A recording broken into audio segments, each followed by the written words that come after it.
নমস্কার বন্ধুরা, সম্পার রান্নাঘরে আরও একটি নতুন রেসিপি নিয়ে হাজির হয়ে গেছি। আশা করি তোমরা সকলেই খুব ভালো আছো।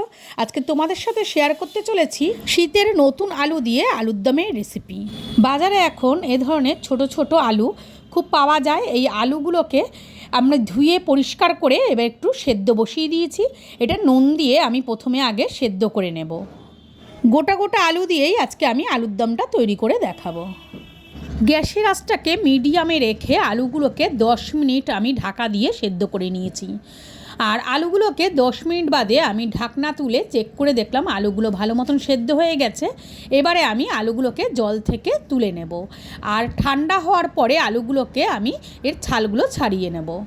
এবারে গ্যাসে একটা কড়াই বসিয়ে তাতে পরিমাণ মতন সর্ষের তেল দিয়ে দিয়েছি। আর এই তেলটা গরম হয়ে যাওয়ার পর এর মধ্যে সাদা জিরে আর দুটো তেজপাতা দিয়ে দিলাম। একটু তেজপাতা সাদা জিরাটাকে একটু নাড়িয়ে নিয়ে এর মধ্যে দুটো মিডিয়াম সাইজের আমি পেঁয়াজ কুচিয়ে রেখেছি, সেটা দিয়েও একটু ভেজে নেব। পেঁয়াজটাকে 2-3 মিনিট আমি ভালো মতন ভেজে নিয়েছি। আর পেঁয়াজের রঙটাও কিন্তু অনেকটা চেঞ্জ হয়ে গেছে। এবারে এর মধ্যে দিয়ে দেব 2 চামচ আদা রসুন বাটা। এখানে আমি 2 চামচ আদা রসুন বাটা নিয়েছি। এই আদা রসুন বাটাটাকেও আরও 2-3 মিনিট আমি পেঁয়াজের সাথে ভালো মতন কষিয়ে নেব। আর এখানে আমি দিয়ে দেবো কাঁচা লঙ্কা বাটা। এখানেও 1.5 টেবিল চামচ কাঁচা লঙ্কা বাটা আছে, এটাকে দিয়েও আবার একটু নাড়িয়ে নেব।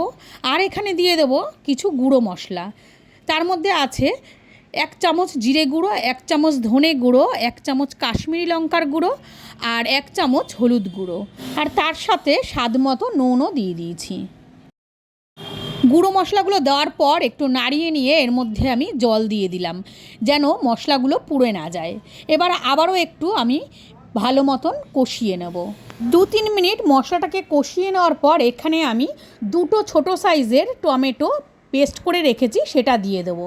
আর টমেটোটা একটু কুচিয়ে না দিয়ে পেস্ট করেই দেওয়ার চেষ্টা করবে, তাহলে মশলার গ্রেভিটা ভালো হয়। টমেটো দেওয়ার পরও মশলাটাকে আবারও খানিকক্ষণ কষিয়ে নেব, যতক্ষণ না টমেটোর কাঁচা গন্ধ না যায়। এবারে মশলাটাকে কষিয়ে নিয়েছি আর এর গা থেকে তেলও ছাড়তে শুরু করে দিয়েছে। আর এখানে দিয়ে দেবো ছোট 1 বাটি কড়াইশুঁটি।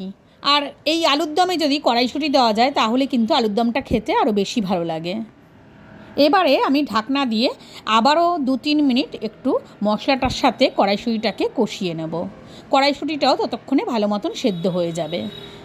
মশলাটা ভালো মতন কষিয়ে নিয়েছি আর এর গা থেকে তেল ছাড়তে শুরু করে দিয়েছে। আর এবারে যে আমি সেদ্ধ করে রেখেছিলাম আলুগুলো, আর আলুর গা থেকে আমি চোকলাগুলো ছাড়িয়ে নিয়েছি। এবারে গোটা গোটা আলুগুলোই এর মধ্যে দিয়ে দেব। আর ভালো মতন মশলার সাথে আলুগুলোকে মিশিয়ে নেওয়ার পর আবারও আমি ঢাকনা দিয়ে এটাকে একটু 2-3 মিনিট কষিয়ে নেব। তাহলে আলুর ভেতরে মশলা কিন্তু ভালো মতন ঢুকে যাবে। আমার ভিডিওটা যদি তোমাদের ভালো লাগে তাহলে লাইক দিও, শেয়ার করো আর কমেন্ট করে জানিও আমার আলুর দমের রেসিপিটা তোমাদের কেমন লাগলো। আর নতুন নতুন ভিডিও পাওয়ার জন্য চ্যানেলটিকে সাবস্ক্রাইব করে আমার পাশে থেকো। তোমাদের সাপোর্টের আমার খুব প্রয়োজন, কারণ এটা একটা খুবই ছোট চ্যানেল, তাই অতি অবশ্যই কিন্তু আমার চ্যানেলটাকে সাবস্ক্রাইব করে দিও। ঢাকনা দিয়ে আলুর দমটাকে আমি 2-3 মিনিট ভালো মতন কষিয়ে নিয়েছি। এবার ঢাকনাটা তুলে আবারও একটু ভালো মতন নাড়িয়ে নিচ্ছি। এবারে এর মধ্যে দিয়ে দেব 1/2 চামচ চিনি। আর এটাকে এবারও একটু মিশিয়ে নেব। নুন ঝালটা একটু তোমরা একটু দেখে নিও, যদি মনে হয় একটু নুন দেওয়ার প্রয়োজন আছে তাহলে একটু নুন দিয়ে নিও।